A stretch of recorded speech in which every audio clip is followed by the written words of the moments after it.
முருகன் அருள் ஜோதி YouTube channel வாடிக்கையாளர்கள் அனைவருக்கும் வணக்கங்க.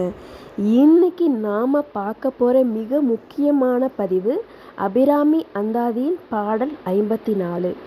இந்த 54வது பாடல் தீராத கடன் இருக்குது, கடன் நாளுக்கு நாள் உயர்ந்துகிட்டே இருக்குங்க, வீட்டில் வறுமை இருக்குது, செல்வமே சேர மாட்டேங்குது அப்படின்னு நினைக்கிறவங்களுக்காக இந்த பதிவு. பாடலை பார்க்கலாங்க.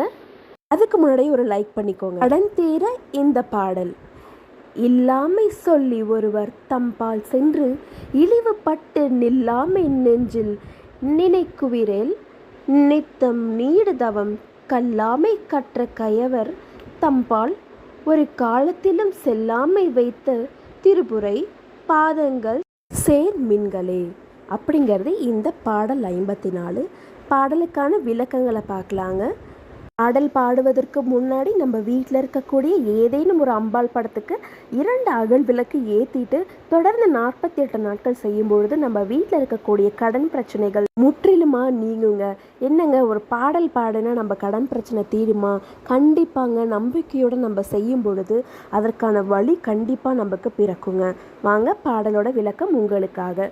வரிஞர்களே, நீங்கள் வறுமையால் பாதிக்கப்பட்டு ஒருவரிடத்திலோ பொருளுக்காக சென்று அவர்கள் உங்களை இழிவுபடுத்தாமல் இருக்க வேண்டுமா? என் பின் வாருங்கள், முப்புற நாயகியின் பாதங்களையே சேருங்கள். தவத்தையே செய்யாத பழக்கமுடைய கயவர்களிடத்திலிருந்து என்னை தடுத்தாட்கொண்டவளே அவள் அப்படின்னு மனசார பிரார்த்தனை பண்ணுங்க. கடன் பிரச்சனை நீங்கும்.